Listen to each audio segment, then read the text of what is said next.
Rocky Mountain Henna. Today I wanted to show you how I roll cones. It came up during a discussion with some other henna artists the other day about how different people roll cones, and I thought I'd go ahead and do a quick video on how I roll mine. I looked for one that showed what I wanted to discuss with the folks at the henna group, but I couldn't find one that did it the same way I did exactly, so I just thought I'd make one. One of my favorite tricks is to take my piece of tape and put it on the far corner that I'm rolling into. It goes on face up so that when I start rolling my cone, that the tape is already in place. I come in about 1/3 of the way. For this one, I'm just using a little rectangle. And I always start out holding it between my thumb and forefingers.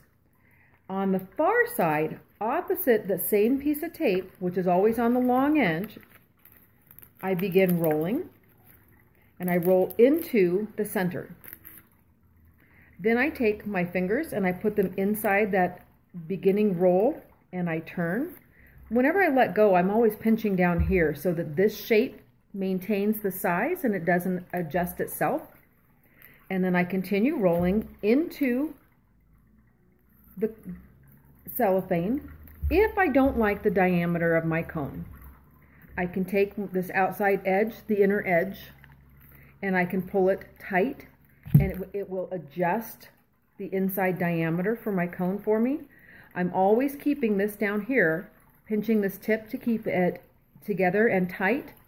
Now, some people roll with a pin in their cone so that they have an opening. I don't do that. Mine is a closed roll. But when I'm done, I now have a sealed cone that I didn't have to stop in the middle and try to grab a piece of tape so that my hands were not, in contact with the cone. And sometimes people lose control of the cone at that particular point. So for me, this is a really fun strategy. And to show that this doesn't matter what size you're using or what shape, that one was a rectangle. This one is a tiny square. This is what I use for library programs. Again, I get a little piece of tape, put it face up in the far corner.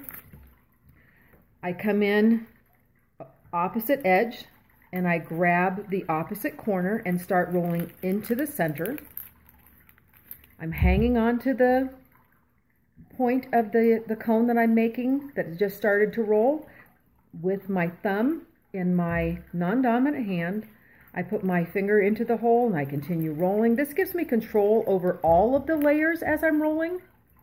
Now this is a very large tip for a very small, a very large opening for a very small cone. So I'm going to adjust it again by grabbing this inside piece and pulling it towards me and turning it slightly as I do so. And it adjusts the entire diameter of the entire cone. So once I get a size that I like, and that's a little bit better, I'll continue rolling. And the nice thing is that the piece of tape is down here, and as I go, it's going to close itself off. What I really like is that this will secure the bottom. It does not get too close to the tip, so that when I cut the cone, that I have a nice tip to it. I don't have to worry about any of the little bit of fraying. Sometimes if your tape is up far, you end up with a little bit of the cellophane that catches the henna and creates a curl as you are using the cone. And by doing it this way, I've never had that problem. Now, just again, this one happens to be a triangle shape because some people prefer triangles. Over time, I think I've used them all. Over time, I've decided that I prefer the rectangle. It just is an easy, quick, simple cut. I am not particular about what size. I'm after maximizing my product when I'm making a purchase, and so for the cones, I can take a smaller rectangle and still get a cone shape that I like. Oh, there's a little piece on there. And I don't have an issue with that. And by the way, what I do is I fill this little bucket. This is always with rice. And as I finish the cones, I just pop them in here so that when I get ready to fill, they're all standing up and it's easy to fill.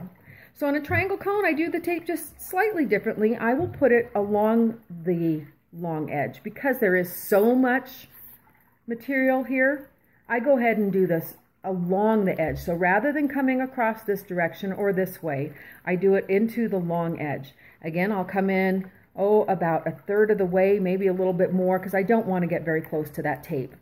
I'm going to pinch that down to start. Same process. I take the cone, and actually I'm going to come in a little bit, almost halfway on this one to roll. And I turn that first turn in the paper, put in my finger, and I start rolling into the opposite corner. And you know what? I fibbed. I am going to come in about 1/3 of the way. So get that corner going and do my turn, insert my finger, and again start rolling into the opposite corner. And as I come into the tape, it is all lined up to seal itself off and be ready to fill. There you go. And I think this is why I ultimately opted not to use triangles anymore. I get this corner that I don't like very well.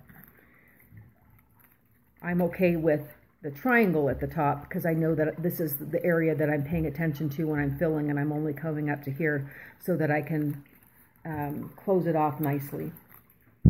And I guess one more time, this is another one of the rectangles. And it's probably a 4x6, and I tape the opposite corner, always using the long edge. Come in about 1/3 of the way, pinch it with my thumb and forefinger. With my dominant hand, I turn the first curl into the center. Then I go ahead and grab it and pinch it. I usually end up pinching it with my fingers. That way I have control over all of the layers and not just one layer. If I decide that I need to adjust it, I can grab the inner layer and pull, and it tightens itself up. Keep rolling. Perfectly sealed cone, ready to go. All right, guys, thanks. Again, this is Carla with Rocky Mountain Henna, and happy hennaing.